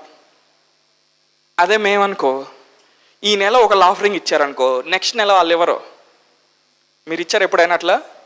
అంతే మరి. ఇప్పుడు మా నమ్మకం ఎక్కడ ఉంటుంది? వర్షం లేని సంవత్సరమున, హల్లెలూయా, ఫైనాన్షియల్ క్రైసిస్ వచ్చినప్పుడు ఇస్సాకు కరువులో ఉండి విత్తనం విత్తుతా ఉన్నాడు. ఆ సంవత్సరం అక్కడ వర్షం లేదు. ఆలోచించారు ఎప్పుడైనా? అందరి పంటలన్నీ పండట్లేదు, అందరి భూములన్నీ కూడా నిర్జనం అయిపోయినాయి, లైఫ్ లేదు, బ్యారన్ అయిపోయినాయి, గొడ్రాలతనంతో ఉన్నాయి. కానీ ఇస్సాకు విత్తనం విత్తినప్పుడు, హల్లెలూయా, అక్కడ వర్షం లేకపోయినా దేవుడు ఎన్ని అంతలు ఇచ్చాడంట? 100 అంతల పంటనిచ్చాడంట. అదే దేవుడు ఇక్కడ మాట్లాడుతున్నాడు. మీరు నన్ను ఆశ్రయం చేసుకొని జీవిస్తే, నన్ను ఆధారం చేసుకొని మీరు జీవిస్తే, వర్షం లేని సంవత్సరమున, హల్లెలూయా, మీ కంపెనీ దివాలా తీసినప్పుడు, మీ ఆర్థిక పరిస్థితులు బాగోనప్పుడు, మీకు ఎక్కడి నుంచి ఫేవర్ రానప్పుడు కూడా మీరు చింతన ఉందరు. మీ ఆకులు ఎప్పుడు పచ్చగా ఉంటాయి. హల్లెలూయా. ఎంతమందికి ఇలాంటి లైఫ్ కావాలి? మీరు ఒకటి చేయాలి, దేవుణ్ణి మీరు ఆశ్రయించాలి, దేవుణ్ణి మీరు నమ్మాలి, ఆయన కార్యాలను మీరు నమ్మాలి. ఇంగ్లీష్లో ఏమని ఉంటుంది? నార్ will seize from yielding fruit. ఎంతమంది వాక్యాన్ని నమ్ముతా ఉన్నారు? దేవుడు ఏమంటున్నాడంటే, నీ లైఫ్ నేను బాగు చేసేటప్పుడు, నీ లైఫ్ని నిర్వంజి చెట్టు వలె నేను స్థిరపరిచినప్పుడు ఎలా ఉంటుందో తెలుసా? నువ్వు నీటి కాలువలు యొద్ద నాటుబడినప్పుడు ఎలా ఉంటుందో తెలుసా? In the year of drought, వర్షం లేని సంవత్సరంన, కరువు వచ్చిన సంవత్సరంన, ఆ భయంకరమైన పరిస్థితిలో కూడా నీ ఆకు ఎప్పుడు పచ్చగా ఉంటుంది. హల్లెలూయా. నువ్వు చింతన అందవు, నువ్వు కాపు మానవు. ఎందుకని? నువ్వు ఫలిస్తానే ఉంటావు. ఎందుకంటే నీ ఆధారము, నీ వేరు నీ కంపెనీతో, నీ కెరియర్తో, నీ బిజినెస్తో మాత్రమే ముడిపడలా. నీ వేరు అక్కడికి వెళ్ళింది, వేరు నీ పరలోకపు తండ్రితో కనెక్ట్ అయింది, పరలోకంతో కనెక్ట్ అయింది నీ వేరు. అందుకే నువ్వు ఎప్పుడు ఫలిస్తావు. హల్లెలూయా. కొంతమంది నమ్మకం రాట్లా. దేవుడు మీ అపనమ్మకాన్ని మార్చును గాక. ఎఫెసీయులకు రాసిన పత్రిక 5వ అధ్యాయం.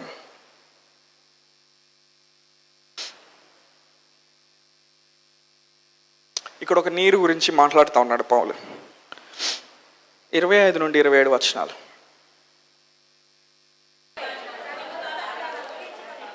చాలా, ఇక్కడ ఒక నీరు గురించి ఆయన మాట్లాడుతున్నాడు, ఒక స్నానం గురించి మాట్లాడుతున్నాడు. ఓకే, పురుషులారా మీరును మీ భార్యలను ప్రేమించడి, అటువల్ల క్రీస్తు కూడా సంఘమును ప్రేమించి, అది కలంకమైనను ముడతాయనను అట్టిది మరి ఏదైనను లేక పరిశుద్ధమైన దాని గాను నిర్దోషమైనది గాను మహిమగల సంఘం గాను ఆయన తన ఎదుట దాన్ని నిలబెట్టుకున్న వల్లని వాక్యంతో ఉదక స్నానం చేత దాన్ని పవిత్రపరిచి పరిశుద్ధపరచుటకై దాని కొరకు తను తాను అప్పగించుకొనెను. క్రీస్తు సంఘాన్ని ఒక విధంగా చేస్తాడంట. అదేంటంటే వాక్యం అనే ఉదక స్నానంతో కడుగుతాడంట. క్రీస్తు ఒక పని చేస్తాడంట, మనల్ని కడుగుతాడంట. ఆయన ఏ సబ్బేసి ఏ సోపేసి కడుగుతాడు? వాక్యం. వాక్యం అనే ఇదేసి మనల్ని కడుగుతాడంట. ఎక్కడి దాకా కడుగుతాడు? తెల్లగా అయిందాక కాదు, ముడతైనను, కలంకమైన, మచ్చైనను, డాగైనది లేకుండా ఆయన ఎదుట మనం నిందారహితులుగా, నిర్దోషమైన వారిగా మనం నిలబడేంత వరకు ఆయన మనల్ని కడుగుతానే ఉంటాడంట అని చెప్తా పౌలేమంటాడంటే, పురుషులారా మీ భార్యల్ని ఇలాగు ప్రేమించుడి. That's the revolution. పురుషులారా మీ భార్యల్ని ఎలా ప్రేమించాలంట? ఇలాగ ప్రేమించాలి. ఎలాగా?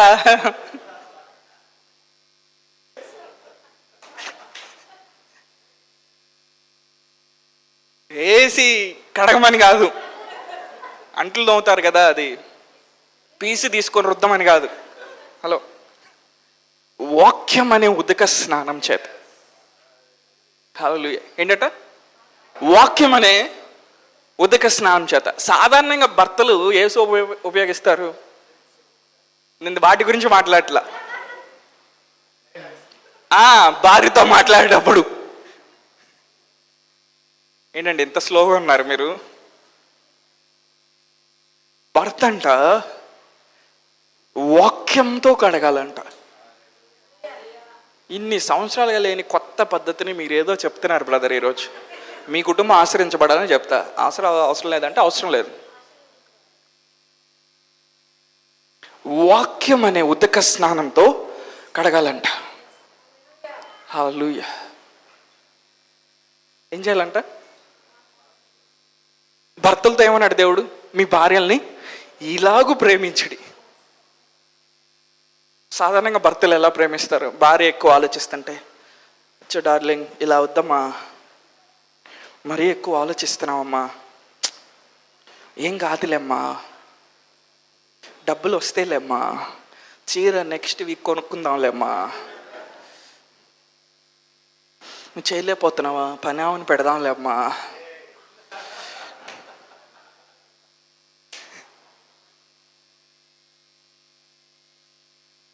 మళ్ళీ భార్య మళ్ళీ ఆలోచిస్తూ ఉంటుంది, ఏదో జరిగింది ఏదో ఆలోచిస్తూ ఉంటుంది.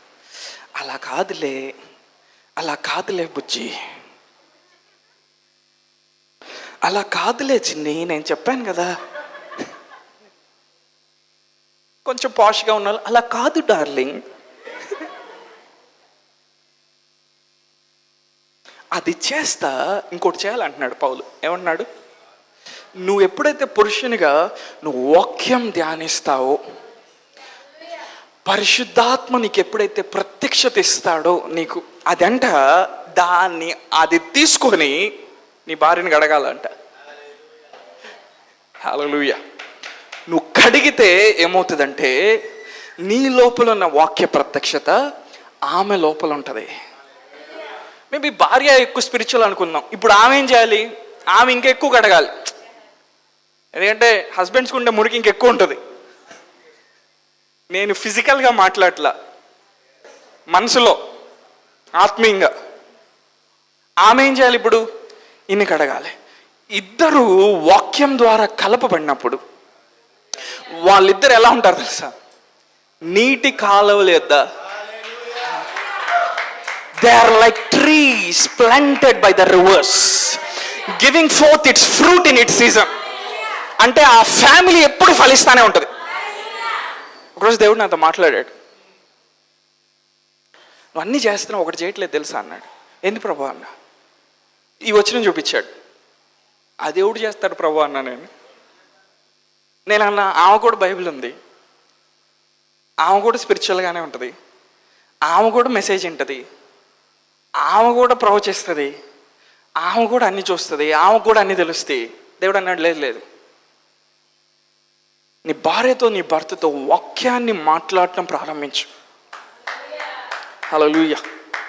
మా ఇంట్లో మేము డిన్నర్కి కానీ లంచ్కి కానీ కూర్చున్నప్పుడు ఏం చేస్తాం తెలుసా? ఇప్పుడు గెస్ట్ చేయండి ఏం చేస్తాం? మొన్న పలానా వాళ్ళు చర్చికి వచ్చారు, వాడి మధ్య అస్సలు సరిగ్గా ఉన్నట్ల, అస్సలు. మొన్న ఫంక్షన్కి వెళ్ళాము, అక్కడ అది బాగలేదు, వాడు ఎప్పుడంతే ఇలానే చేస్తాడు. ఇవి కాదు మేము మాట్లాడుకునేది. మేం మాట్లాడుకుంటాం తెలుసా ఇంట్లో కూర్చున్నప్పుడు? పలానా అది కొందామా, పలానా పని చేద్దామా, అక్కడ ల్యాండ్ కొందామా, ఇంకొక బిల్డింగ్ కడదామా. నిన్న రాత్రి పాస్టర్ గారితో అంటున్నా నేను, మీరేమనుకోమాకని చెప్తా, ఈ బిల్డింగ్ అయిపోయినాక ఇంకోటి కడదామా అంటున్నా నేను. దీనికే ఈఎంఐ లోన్లు కట్టుకోవాలి కదా.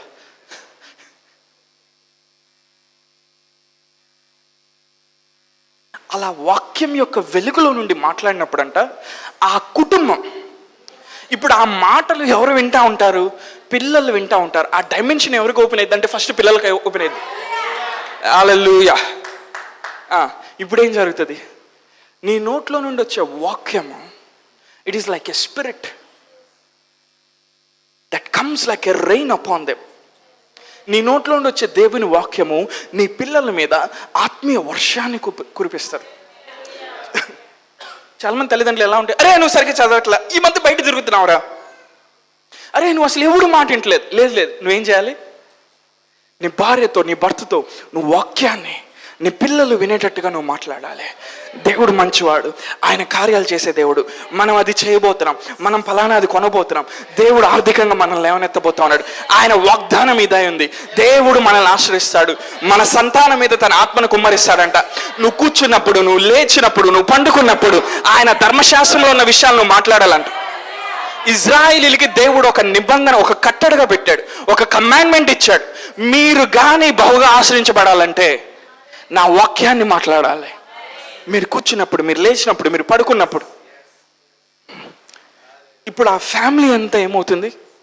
అప్పుడు నువ్వు కూడా అంట, నా భోజనం బల్ల దగ్గర నా పిల్లలు ఎలా ఉన్నారంట? ఒలీవ మొక్కలు. చూసారా ఎలా కోట్ చేశారో మీరు? మీకు కరెక్ట్ బటన్ నొక్కంగానే చెప్పేస్తారు మొత్తం. భోజనపు బల్ల దగ్గర అంట పిల్లలు ఎలా ఉన్నారంట? ఒలీవ మొక్కల వలె. ఒలీవ మొక్కల యొక్క ఆకులు దేశంలో ఉన్న జనముల యొక్క స్వస్థత కోసం వినియోగిస్తారు. హల్లెలూయా. దావీదు ఇంకో చోట ఏమన్నాడు తెలుసా? నా దేవుని మందిరంలో నేను ఒలీవ మొక్క వలె ఉన్నాను. హల్లెలూయా. దేవుని మందిరంలో ఎలా ఉన్నాడంటే దావీదు ఒలీవ మొక్క వలె ఉన్నాడంట. ఇప్పుడు నీ పిల్లల మీదకి దేవుడు ఏం చేస్తున్నాడు? తన ఆత్మని విడుదల చేస్తా ఉన్నాడు. బాగా చదువురా, మ్యాథ్స్ రావట్లేదా, ట్యూషన్ పెట్టాను, ఇంకో ట్యూషన్ పెట్టాను, ఐఐటి చదువు, ఐసిఎస్సి సిలబస్ తీసుకో, అది చేయి, ఇది చేయి, ఏరోబిక్స్ చదువు, ఏరోబిక్స్ కాదు, ఆర్టిఫిషియల్ ఇంటెలిజెన్స్ చదువు, ఆస్ట్రోనాట్ అవ్వు, మన సునీత విలియమ్స్ అక్కడికి వెళ్ళిందంట పైకి, నువ్వు కూడా వెళ్ళాలి, అది చేయి, నువ్వు కలెక్టర్ అవ్వాలి, నువ్వు కలెక్టర్ అయితే మన ఇంటి దగ్గర కాలం నువ్వు వేయాలి, ఈ కాలం నువ్వు చెప్పాల్సిందే.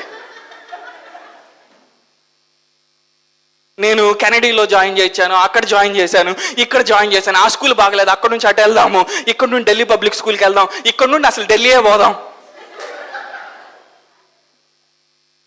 For you shall be like a tree planted by the waters.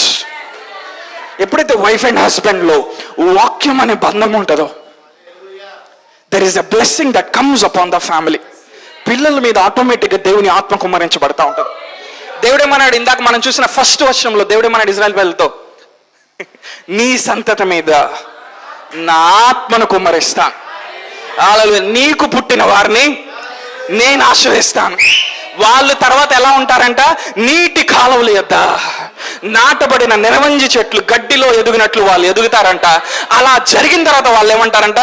నేను యెహోవా వాడను. హల్లెలూయా. I belong to the Lord. హల్లెలూయా. అప్పుడు అన్ని జనులు చూస్తారంట, ఏంటండి ఇన్ని కార్యాలు జరుగుతున్నాయి మీ కుటుంబంలో, ఏంటండి మీ బిడ్డలు ఇంత బాగున్నారు, ఏంటండి ఆశ్రయించబడుతున్నారు, ఏంటండి మాకుండే సమస్యలు మీకు లేవా? మనం ఇలా చెప్పకూడదు, మీకంటే మాకు ఎక్కువ ఉంటాయని చెప్పకూడదు.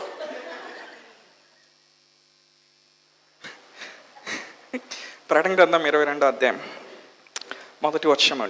మరియు స్ఫటికం వలె మెరైనట్టి జీవజలముల నది దేవుని యొక్కయు గొర్రెపిల్ల యొక్కయు సింహాసనం వద్ద నుండి ఆ పట్టణపు రాజవీధి మధ్యను ప్రవహించుట ఆ దూత నాకు చూపాను. ఆ నది యొక్క ఈవలను ఆవలను జీవవృక్షం ఉండెను. అది నెలకు ఫలించుచు 12 కాపులు కాయను.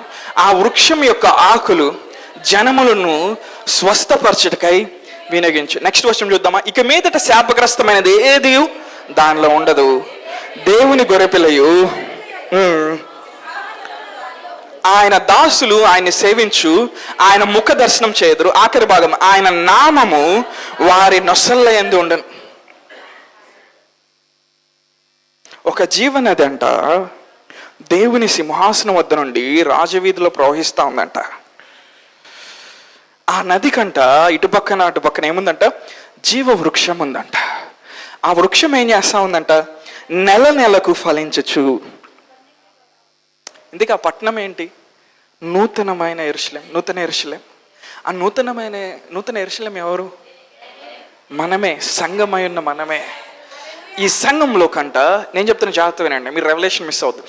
ఈ సంఘంలో కంట దేవుని సింహాసనం వద్ద నుండి ఒక నది ఉంటుందంట. మరి దేవుడు పైప్ లైన్స్ ఎలా వేసాడో తెలియదు, పరలోకం నుండి భూమికి స్పిరిట్లో వేసాడు, ఆయన విండ్లో వేసాడు, గాల్లో వేసి ఉంటాడు పైప్ లైన్ అని వాక్యం లేదు, నేను జస్ట్ చెప్తున్నా అంతే. ఓకే, దేవుడు ఆ నది అంట ఆ సింహాసనం వద్ద నుండి ప్రవహిస్తుందంట. ఎక్కడ ప్రవహిస్తుందంట, ఎక్కడైతే నూతన యెరూషలేం కూర్చొని ఉందో అక్కడికి ప్రవహిస్తుందంట.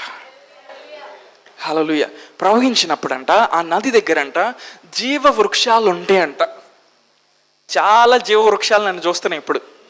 కొంతమంది నేనా నేనా నేనా అనుకుంటున్నారు. ఈ వృక్షానికి ఉన్న స్పెషాలిటీ ఏంటంటే 12 మాసాలకి మామిడికాయలు ఎండాకాలం తిన్నాం అనుకో,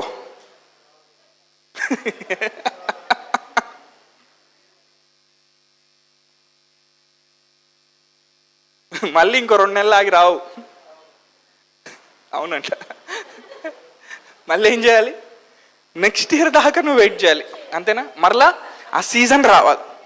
కానీ వాక్యం ఏం చెప్తుంది, దేవుడు ఏమంటున్నాడు, నా నది ఒకటి ఉంది సింహాసనం దగ్గర, అది కానీ నా సంఘంలోకి ప్రవహిస్తూ ఉంటే 12 నెలల కంట 12 కాపులు కాస్తాయి అంట. అంటే అవి ఫలించడానికి సీజన్ ఉండదు వాటికి, అవి ఎప్పుడూ ఫలిస్తానే ఉంటాయి. హల్లెలూయా. అంటే మనం ఇప్పుడు ఎక్కడికి వచ్చాము, నీటి కాలువ వద్ద నుండి ఎక్కడ కనెక్ట్ అవుతుంది, దేవుని సింహాసనం నుండి వస్తున్న స్ఫటికం వల్లే మెరైనట్టు జీవనదితో మనం కనెక్ట్ అవుతా ఉన్నాం. హల్లెలూయా. అది మన మధ్యలో ఫ్లో అవుతా ఉన్నప్పుడంట అందులో శాపగ్రస్తమైనది ఏది ఉండదు. మా అమ్మ నాన్నల నుండి నాకు ఈ రోగం వచ్చిందండి, మా తాత ముత్తాతల నుండి నాకు ఈ స్టమక్ ప్రాబ్లం, నాకు ఈ నర్వస్ ప్రాబ్లం, నాకు ఈ హెడేక్, నాకు ఈ యాంగ్జైటీ, నాకు ఈ భయం, నాకు ఈ పేదరికం 10 తరాల నుంచి ఉందండి. దేవుడు ఏమంటున్నాడు, ఆ నది ప్రవహించినప్పుడంట అందులో శాపగ్రస్తమైనది ఏది ఉండదంట. హల్లెలూయా. ఆ జీవ వృక్షాలు ఎలా ఉంటాయంట, 12 మాసములకి 12 కాపులు కాస్తానే ఉంటాయంట. హల్లెలూయా. హల్లెలూయా. దేవుడు మనల్ని అలా చేయబోతా ఉన్నాడు. నీ పక్కన ఉన్న వ్యక్తిని తట్టి చెప్పు, దేవుడు మనల్ని అలా చేయబోతా ఉన్నాడు. నువ్వు ఎప్పుడు ఫలించే వ్యక్తిగా, నువ్వు ఎప్పుడు అభివృద్ధి చెందే వ్యక్తిగా, ఎప్పుడు నూతన మహిమను ధరించుకునే వ్యక్తిగా దేవుడు నేను చేయబోతా ఉన్నాడు. నీ లోపల, వాళ్ళ కళల్లోకి చూసి చెప్పండి, నీ లోపల శాపగ్రస్తమైనది ఏది ఉండదు. హల్లెలూయా. ఎంతమంది రిసీవ్ చేసుకున్నారు వాక్యాన్ని? హల్లెలూయా. లాస్ట్ 2 minutes, ఓకేనా? Last 2 minutes. ఎక్కడి నుంచి ఎక్కడికి వచ్చాం మనం? చాలా దూరం వచ్చాం. వెనక్కి వెళ్తే మళ్ళీ కష్టం, అందుకే నేను కూడా వెళ్ళటానికి ప్రయత్నం చేయట్లే. బైబిల్లో యాకోబు మాట్లాడుతూ ఉన్నప్పుడు యోసేపు గురించి ఒక ఆశీర్వాదాన్ని మాట్లాడాడు. యోసేపు గురించి ఏమన్నాడు, యోసేపు ఫలించేడి కొమ్మ, దాని రెమ్మలు గోడలు దాటి వ్యాపించినాయి. విలుకాండ్రు ఏం చేశారంట, బాధించారంట. The archers have shot him. యోసేపు ఎవరంట, ఫలించేడి కొమ్మ. యోసేపు ఎవరంట, ఫలించేడి కొమ్మంట. దాని రెమ్మలు, ఇంగ్లీష్లో ఏమంటే దాని బ్రాంచెస్ అంట గోడ దాటి వెళ్ళిపోయినాయి అంట. అంటే మా ఇంట్లో జాంకాయ చెట్టు వేసుకున్నాను, ఓకే, దానికి బ్రాంచెస్ వచ్చినాయి. మా ఇంటి గోడ పక్కన ఎవరు ఇల్లు ఉంటుంది, పక్కింటి వాళ్ళు ఇల్లు ఉంటుంది. ఇదేనండి, ఇంత డీప్గా ఆలోచిస్తున్నారు. ఇందులో డీప్ రెవల్యూషన్ ఉందనుకుంటున్నారు. మా ఇంటి పక్కన హెవెన్ ఉండదు, పక్కింటి వాళ్ళ ఇల్లు ఉంటుంది. దాని గురించి మాట్లాడలే యాకోబు అక్కడ. ఆ గోడ ఏంటంటే అదొక లిమిటేషన్, అడ్డగించేటువంటి ఒక పరిస్థితి. అది యాకోబు కుటుంబంలో 12 మంది సంతానం ఆయన చుట్టూరే తిరుగుతున్నారు హచ్చుకుక్కలాగా. దేవుని ఉద్దేశం ఏంటో తెలుసా? యాకోబు కుటుంబాన్ని దేశాలకు వ్యాపింపజేయాలని దేవుని ఉద్దేశం. హల్లెలూయా. ఇప్పుడు యోసేపు ఒక రోజు వచ్చి ఏమంటున్నాడు? డాడీ నాకు కళ వచ్చింది అంటున్నాడు. అందరి పనులు సాష్టాంగ పడుతున్నాయి, నా పనులు లేచి నిలబడింది, సూర్యచంద్ర నక్షత్రాలు నాకు సాగిలు పడుతున్నాయి అంటున్నాడు. డాడీకి కోపం వచ్చింది. ఎరా, నేను వచ్చి నీకు సాష్టాంగ పట్టం ఏంట్రా? ఇందాక యెషయా గ్రంథంలో ఒక మాట చదివాను, గుర్తుందా? మర్చిపోయారు. ఒకసారి వాళ్ళ క్లాప్స్ కొడదామా? ఎవరైతే చెప్పారు వాళ్ళకి మీరు క్యాచ్ చేశారు రెవల్యూషన్. నీ సంతానం మీద దేవుడేమన్నాడు? నీ సంతానం మీద నా ఆత్మను కుమ్మరించేదను, నీకు పుట్టిన వారిని నేను ఆశ్రయించాను. దేవుడు యోసేపుకు ఒక కల ఇచ్చాడు. యోసేపుని గోడ దాటి వ్యాపించేటట్టు చేస్తున్నాడు. కనాన్లో నుండి ఐగుప్తుకి వ్యాపించాడు యోసేపు. ఐగుప్తులోకి వ్యాపించిన దగ్గర, ఫరో దగ్గర ఉన్న తర్వాత యోసేపు అక్కడ దేవుని ఆశీర్వాదాన్ని చూస్తా ఉన్నాడు. హల్లెలూయా. లోకమంతా కరువు వచ్చినప్పుడు యోసేపు ఫలవంతమైన జీవితాన్ని జీవిస్తా ఉన్నాడు. ప్రపంచ దేశాలని కరువు నుండి విడిపిస్తా ఉన్నాడు. ఎందుకో తెలుసా? దేవుని ఆత్మ యోసేపు మీదకి వచ్చింది. దేవుడు తన వాగ్దానం చేసినట్టుగా, యాకోబు సంతానాన్ని ఆశ్రయిస్తానని వాగ్దానం చేసినట్టుగా దేవుడు యోసేపుని ఆశ్రయించాడు. విలుకాండ్రంట ఏం చేశారంట? వేశారంట బాణాలు. అన్నలు ఏం చేశారు? యోసేపుని తీసుకెళ్ళి గుంట్లో పడేసి క్లోజ్ చేసి, నీ లైఫ్ ఇక్కడతో ఇంతే. యోసేపు బానిస కుర్రవాడిగా బయటకు వచ్చి ఐగుప్తుకి వెళ్ళాడు. పోతిఫర్ ఇంట్లో ఉన్నప్పుడు వాళ్ళ ఆవిడ ఏం చేసింది? వేసింది బాణం గట్టిగా, గోడ కత్తుక్కుపోయాడు అనుకుంది. యోసేపు ఇంకా లెగవలేడు అనుకుంది. కానీ యోసేపు మీద ఉన్న బ్లెస్సింగ్ ఏంటో తెలుసా? దాని రెమ్మలు, his branches shall expand over the wall, shall expand over to nations. దాని రెమ్మలంట గోడలు దాటి వ్యాపించినాయి అంట. మీ ఫ్యామిలీలో దేవుడేమంటున్నాడు ఇక్కడ కూర్చున్న వాళ్ళతో, మీ ఫ్యామిలీలో కొన్ని లిమిటేషన్స్ ఉన్నాయి. ఆర్థికంగా, ఆరోగ్యపరంగా ఏవైనా వచ్చు. మేబీ 10 తరాల నుంచి అవి అంతే ఉన్నాయేమో. దేవుడేమంటున్నాడంటే, మీరు నాటబడినప్పుడు నా వాక్యం దగ్గర, నా నీటి కాలం లేదా మీరు నాటబడినప్పుడు, ఇదిగో మీరు ఫలించిపోతా ఉన్నారు. ఎలా ఫలించిపోతా ఉన్నారు? మీ రెమ్మలు. హల్లెలూయా. నువ్వు తూర్పుకి, నువ్వు పడమరకి నువ్వు వ్యాపించదవు. హల్లెలూయా. హల్లెలూయా. నీ సంతానము శత్రువుల యొక్క గవిని స్వాధీనపరచుకుంది. దేవుడు ఆశ్రయించమంటే ఏంటో తెలుసా? పిల్లల్ని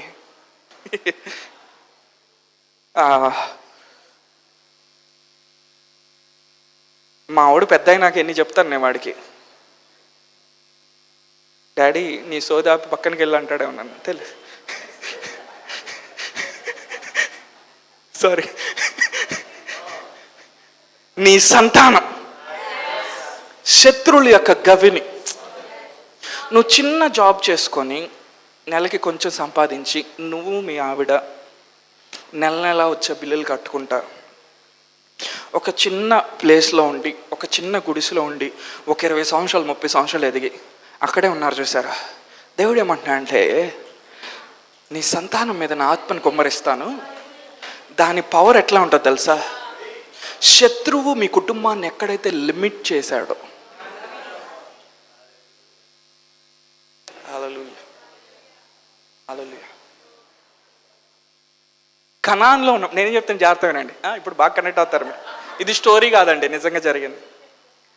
కనాన్లో యాకోబు యొక్క పిల్లలు యాకోబు చుట్టూ తిరుగుతున్నారు. మొత్తానికి ఏదో చేస్తున్నారు, వేటాడుతున్నారు, మాంసాన్ని తీసుకొస్తున్నారు, ఆహారం తీసుకుంటున్నారు. కానీ ఎవడు బ్లెస్ అవట్లా, ఎవడు గోడ దాటి వెళ్ళట్లా. కనాన్లోనే కరువు వచ్చింది ఇప్పుడు. కానీ గొప్ప విషయం ఏంటో తెలుసా? దేవుడు ఆల్రెడీ యోసేపుని ఐగుప్తులో బ్లెస్ చేశాడు. Hallelujah. There is one person in that family who believe the dream of God for him. దేవుడు నా కోసం ఇది కలిగి ఉన్నాడని గట్టిగా నమ్మాడు యోసేపు. ఇదేంటండి, చెరసాలలో ఉన్నప్పుడు నమ్మటం ఏందండి? గుంట్లో పడేసినప్పుడు నమ్మటం ఏంటండి? మనల్ని ఎవడన్నా గుంట్లో వేసి మూతేసి వెళ్ళిపోతే అంత ఈజీగా క్షమిస్తాం మనం? వెంటనే సిబిఐ వాళ్ళని దింపుతాం. రేపొద్దున ఇన్వెస్టిగేషన్ జరుగుద్ది, ఎస్ఐ డీజీపీ వస్తాడు, నాకైతే మా మామగారు వస్తారు.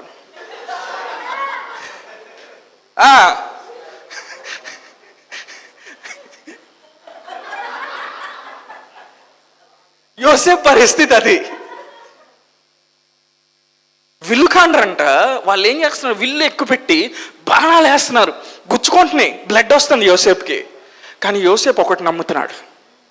నేను ఒకటి చూశాను చిన్నప్పుడు, నా దేవుడు ఒక కళ ఇచ్చాడు చిన్నప్పుడు, సూర్య చంద్ర నక్షత్రాలు నాకు సాష్టాంగ పడుతున్నాయి, అందరి పనులు పడిపోయినా నా పన లేచి నిలబడుతుంది. నేను చెరసాల్లో ఉన్నా అదే నమ్ముతాను. 44 భార్య నన్ను హింసించినా నేను అదే నమ్ముతాను. పానదాయకుడు భక్ష్యకారు నన్ను పట్టించుకోపోయినా నేను అదే నమ్ముతాను. ఎందుకంటే నా దేవుడు ఆ దర్శనాన్ని, ఆ కళని ఆయన నెరవేర్చబోతా ఉన్నాడు.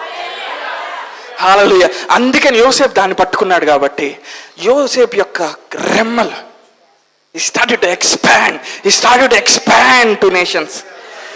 హల్లెలూయా. దేవుడు అబ్రహాంతో ఏమన్నాడు, నీ సంతానం నీ శత్రువుల యొక్క గవినే. ఐగుప్తు అంతా పేదరికంలో ఉంది, కరువులోకి వెళ్ళిపోయింది. కరువు వచ్చి కనాన్ అంతా కరువులోకి వెళ్ళింది. ఐగుప్తు కూడా కరువులోకి వెళ్ళబోతా ఉంది. యోసేపు ఏం చేశాడో తెలుసా? ఆ గేట్ ఉంది చూసావా, ఏ గేట్లో నుండి అయితే కరువు అనే దేశాల్లోకి వస్తుందో ఆ కంట్రీకి స్పిరిచువల్గా ఒక గేట్ ఉంటుంది, ఒక ద్వారం ఉంటుంది, ఒక గవెన్ ఉంటుంది. దాన్ని పట్టుకున్నాడు యోసేపు. దాన్ని పట్టుకొని ఏమన్నాడంటే, దేవుడు నన్ను ఆశ్రయించాడు కాబట్టి, దేవుడు చిన్న వయసులో నాతో మాట్లాడాడు కాబట్టి, మా కుటుంబాన్ని కాదు, మా 12 మంది అన్నదమ్ముల్ని వాళ్ళ పిల్లల్ని కాదు, ఇదిగో నేనుంటున్న ఈ దేశంలో, నేను అడుగుపెట్టిన ఈ దేశం దేవుడు నాకు ఇచ్చాడు. ఈ దేశము 7 సంవత్సరాల కరువులోకి వెళ్ళబోతుంది. కానీ నేను దేవుని ఆత్మ కలిగిన వాడిగా ఈ దేశాన్ని నేను పోషిస్తానన్నాడు యోసేపు.